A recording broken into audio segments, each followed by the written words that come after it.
Palestine, at least 21 people were killed on Monday after Israeli bombardments in the city of Gaza during the first day of the holy month of Ramadan. The Argentine government announced the deployment of security forces to the city of Rosario amid a growing wave of violence perpetrated by criminal groups. NATO Secretary General Jens Stoltenberg, during the ceremony of Sweden's accession to the military alliance, alleged that Sweden's arrival in the bloc will provide security and stability across Europe. Hello, welcome to From the South. I'm Luis Alberto Matos from the TeleSUR studios in Havana, Cuba. We begin with the news.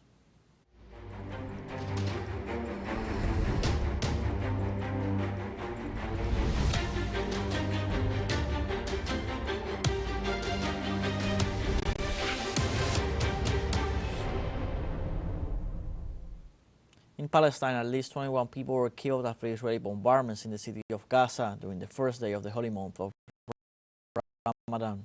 Medical sources in the besieged Palestinian enclave confirmed the killing of 21 citizens, mostly children and women, while dozens were wounded after the attack on a family residence in the Al-Zaytun neighborhood in Gaza City. On the other hand, a bombardment on a house in Rafah claimed the lives of 3 citizens. According to local sources, during the last 24 hours, Israel perpetrated 7 massacres in the Gaza Strip, killing 67 people and wounded 106 since the beginning of the genocide last October 7th. The occupation forces have killed 31,112 people and wounded more than 72,000. In Palestine, citizens in the Gaza Strip welcomed the holy month of Ramadan amid the ongoing Israeli genocide, famine, and displacements. The Palestinian government called on the countries of the world to put pressure on Israel and stop the ethnic cleansing against the Palestinian people, with over 110,000 victims, including the dead, the wounded, the disappeared, and detainees. Through a statement, the Palestinian Authority denounced that in 5 months of occupation, Tel Aviv has attacked more than 500 mosques, of which 220 have been demolished. In this sense, the government assured that the faithful would not be able to perform prayers during the holy month for Muslims. The statement blames the United States and the international community for the war of famine, genocide, and crimes against children and women perpetrated by Israel. In this context, Gazan citizens made decorations to mark the beginning of the holy month of Ramadan. In Rafah, devout Muslims created paper lanterns with pages from books and themed drawings to decorate the streets and their homes. Celebration consists of a month of fasting, which for the parishioner community represents a period of reflection and prayers as a way of renewing faith and getting closer to God. To decorate, we made paper lamps with leaf from books. Because of the war, we could no longer go to school, so we used the leaf of our books as decorations. We also got colors to make Ramadan drawings. Despite the war, we continue to decorate and try to be cheerful. We want the joy to continue among us. If we were at home, we would have bought new clothes, holiday sweets. We would have got more colors and more decorations. We went out and left everything in Gaza. I have no clothes, no dresses, nor sweets, and no cakes. Everything stayed there in Gaza. We are here since early in the morning to prepare ourselves to receive Ramadan and Ramadan environments. Despite the war, we will continue. We will continue. Before we decorated the house, and now we decorate the street. We want to be cheerful and give joy to displaced people and to the little children. United Nations Secretary General Antonio Guterres on Monday, in the framework of the celebration of Ramadan, reiterated his call for a ceasefire in Gaza. Even though Ramadan has begun, the killing, bombing, and bloodshed continue in Gaza. At the same time, and in the Ramadan spirit of compassion, I call for the immediate release of all hostages. The eyes of the world are watching. The eyes of history are watching. We cannot look away. We must act to avoid more preventable death. We have witnessed months after months of civilian killing and destruction at a level that is unprecedented in all my years as Secretary General. Meanwhile, life-saving relief for Palestinians in Gaza is coming in trickles, if it comes at all. International humanitarian law lies in tatters, and the threatened Israeli assault on Rafah could plummet the people of Gaza into an even deeper circle of hell. In the United States, citizens rallied in solidarity with Palestine before and during the Oscar ceremony. Hundreds of demonstrators greeted the artists with boos in recognition to the holding of the 96th Hollywood Academy Awards, announcing that while the award ceremony took place, the Israeli genocide in Palestine continued. In addition, some artists participated in the event, such as the winner for Best Original Song, Billie Eilish, and comedian Rami Youssef, wore red pins to call for an immediate and permanent ceasefire in Gaza, as well as lasting peace and justice for the Palestinian people.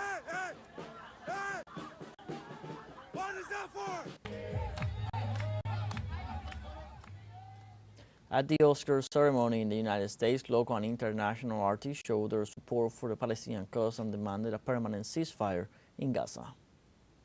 So wearing these artists for ceasefire pins, we're calling for immediate... Yeah, tell me about the pin. Yeah, we're calling for immediate, permanent ceasefire in Gaza. We're calling for peace and justice, lasting justice for the people of Palestine. And I think it's a universal message of just let's stop killing kids. Let's not be part of more war. No one's ever looked back at war and thought a bombing campaign was a good idea. And so to be surrounded by so many artists who are willing to lend their voice, the list is growing. A lot of people are going to be wearing these pins tonight. And it's because we want to kind of use where we're at to speak to people's hearts. You know, there's a lot of talking heads on the news. This is a space of talking hearts. And so we're trying to just kind of have that big... Moreover, the winner of the Oscar in the category of Best International Film, Jonathan Glaser, expressed his solidarity with the victims of the Israeli occupation in Palestine. Right now, we stand here as men who refute their Jewishness and the Holocaust being hijacked by an occupation which has led to conflict for so many innocent people. Whether the victims of October the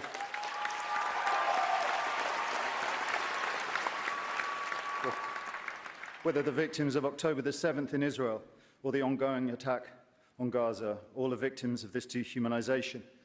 How do we resist? Let's take a short break, but remember you can join us on TikTok at TeleSUR English, where you will find news in different formats, news updates, and much more. Other stories coming up. Stay with us.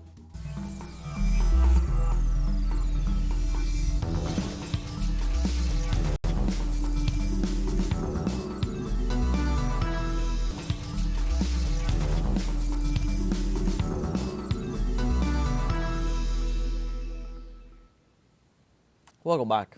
In Argentina, the government of Javier Milei announced on Sunday that it was sending security forces to the city of Rosario amid a growing wave of violence perpetrated by drug gangs. The national government announced this Sunday the creation of a crisis committee and the dispatch of federal forces agents to the city. The announcement follows a request from the governor of Santa Fe, Maximiliano Puyaro. In the last week, the city went through one escalation of violence with the murder of two cab drivers, the shooting of a gas station attendant, and the homicide of a bus driver. In the midst of this scenario, transport unions announced a strike in the city for this Monday, and the main teachers' unions informed that there will be no classes due to the growing insecurity. On Monday, the European Union countries announced the evacuation of their embassy staff and reinforced security in the capital Port-au-Prince, which continues to be plunged into a criminal group violence. U.S. military spokesman said that this Sunday an operation had been carried out to increase security at the U.S. Embassy in Port-au-Prince, in view of the increase of violence in the surroundings of the U.S. consular headquarters and at the Haitian airport. For their part, Germany and other European Union countries went to the Dominican Republic denouncing the attacks by armed groups on civilian infrastructure, such as hospitals, in addition to food shortages and blockades of the main transportation routes. In this regard, Representative of Washington advocated the implementation of a multinational Kenyan force to address the security crisis in the country. So currently, we have removed and moved, evacuated all the EU staff from Haiti.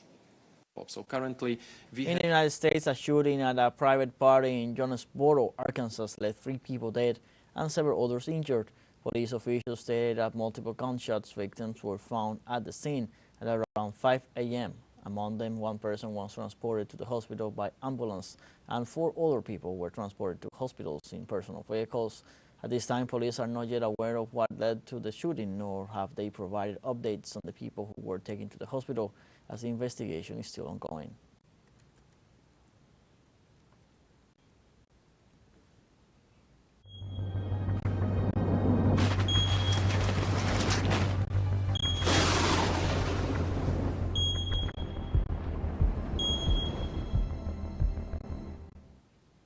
In Bolivia, authorities in La Paz declared a state of emergency and red alert due to heavy flooding. The number of emergency events that have occurred in the municipality of La Paz and their severity have increased in the country rainy season.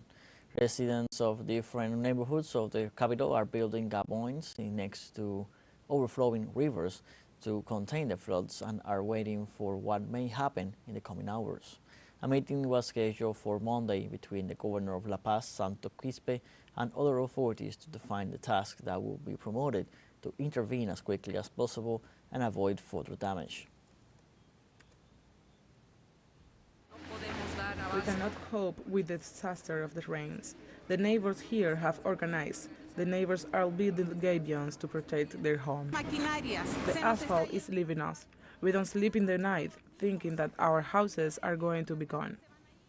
The French Meteorology Center placed 6 departments on orange alert on Monday in the center and west of the country, while cloudy intervals with showers and clear intervals will alternate throughout the country. According to Centro Científico, this Monday showers will be more frequent in the southwest and may become stormy. In Corsica, there will also be a risk of thunder showers in the morning, especially in the west of the island, with snow in the form of showers at the high altitudes from 1,000 to 1,300 meters. Minimum temperatures between 2 degrees Celsius and 7 degrees Celsius inland, from 7 to 9 near the coast. Maximum temperatures will range from 10 to 14 degrees Celsius and from 15 degrees Celsius to 17 degrees Celsius around the Mediterranean. In Indonesia, the death toll from floods and landslides that have affected the region since last Thursday rose to 26. The National Disaster Response Agency reported that the storm also left 2 people missing, 2 injured, and more than 78,000 displaced in West Sumatra province. Rescue teams continue to work to assist affected residents in the region, with more than 850 houses damaged, 3 completely washed away, 23 bridges damaged, and 13 roads affected. In this regard, emergency teams have begun cleanup work in buildings that were completely flooded. In South Africa, weather services warn of scorching heat waves that will hit the large parts of the national territory. Emergency services in the central South African province of Gauteng issued a high temperature warning that will affect some provinces, where it is expected to reach a maximum of 37 degrees Celsius. In turn, the spokeswoman for the emergency services of the city of Tshwane, Lintela Mashigo, asked residents to be aware of the adverse effects that prolonged exposure to extreme heat can cause. Authorities urge residents to avoid direct exposure to the sun to prevent the risk of dehydration, heat stroke, or exhaustion. We have a fun short break coming up, but before we invite you to join our WhatsApp community for our English-speaking audience, you can scan the QR code on screen to join directly and share the link to reach more people. Constant news coverage of Latin America and the Caribbean, as well as of the rest of the world. Stay connected and informed with TeleSUR. Fun short break, don't go away.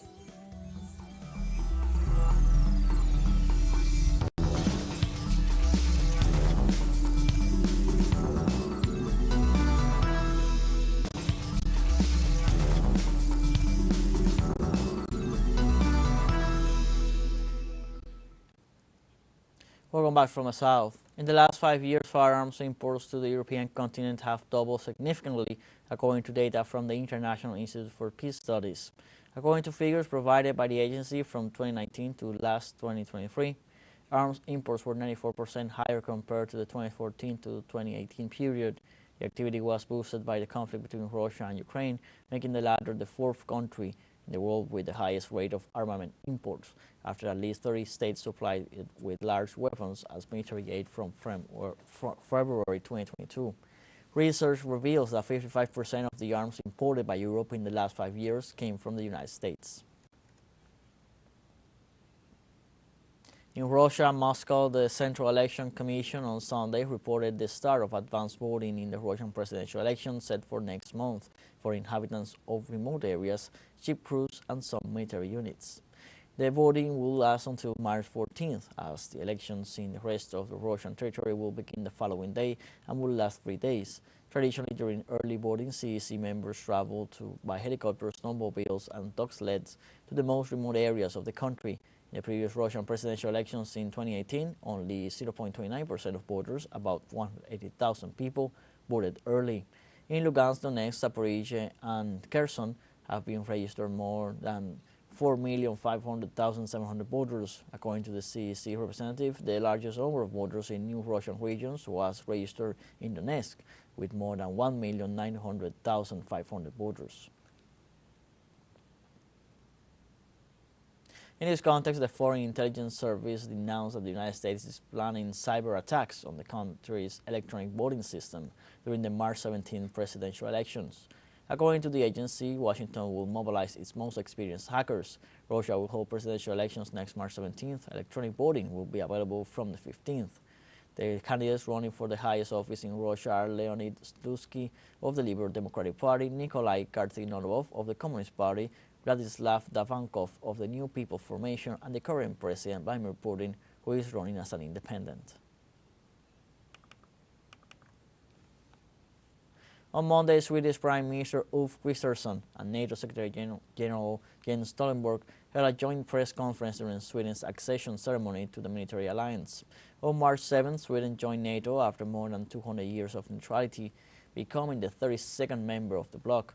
It should be noted that Sweden's accession to the US-led alliance was materialized despite warnings from Russian President Vladimir Putin.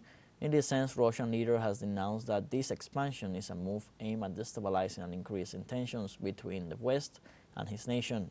For his side, Prime Minister Ulf Kristersson assured that his country will share the burdens of responsibilities and risk, acknowledging that the security situation in his region has not been as serious since World War II.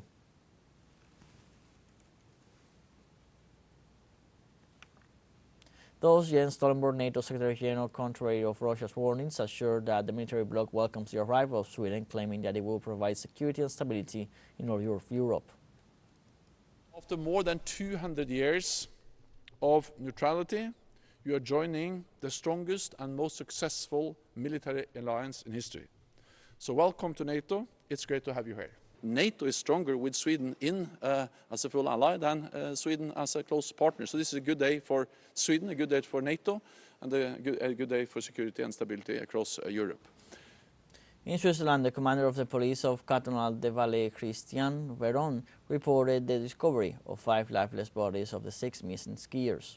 The official detailed that the people had left for a popular tourist destination in the area on Saturday morning and that they were reported in the region of Tête Blanche. Veron did not give details of the identity of the bodies found. However, he indicated that the rescuers continue in the search of the 6 missing persons. The official also said that snowfall and strong winds had hindered much of the rescue work. In New Zealand, at least 12 people were hospitalized on an emergency basis due to a technical incident during a flight to Chile. The emergency services of New Zealand reported that 1 person is in serious health condition while 12 others are injured. According to witnesses, the aircraft belonging to the LATAM company lost altitude rapidly while flying over the Tasman Sea and propelled all the people who were not wearing their seatbelts to the ceiling. So far, the authorities have not provided details about the circumstances of the incident.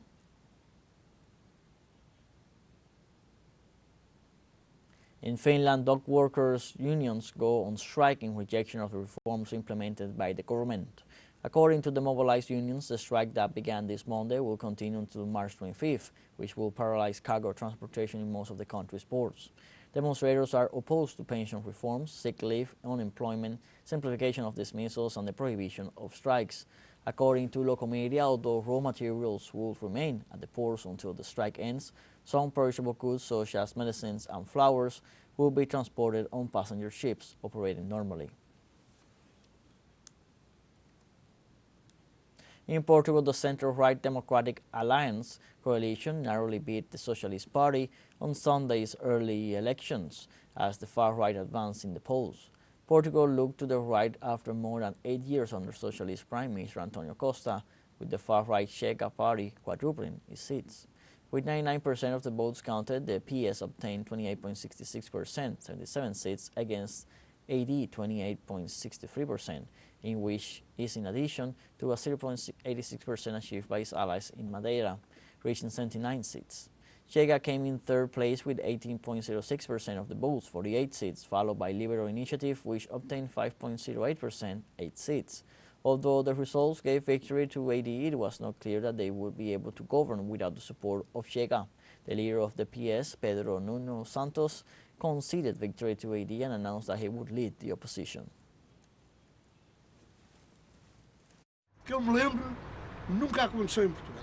As far as I can remember, this situation has never happened in Portugal. Maybe this will change things a bit. For the better, of course. Only time will tell. For the moment, we can't say anything. But what is certain is that we're fed up with the PS, the PSD, and the others. That's a fact. They're all the same. Joao comes in, then Maria, then Joao, and Maria again. Maybe this time, things will change. We have come to the end of this news brief. You can find these and many other stories on our website at telesurenglish.net. You can also join us on our social media on Facebook, X, Instagram, Telegram, and TikTok. For TeleSUR English, I'm Luis Alberto Matos. Thank you for watching.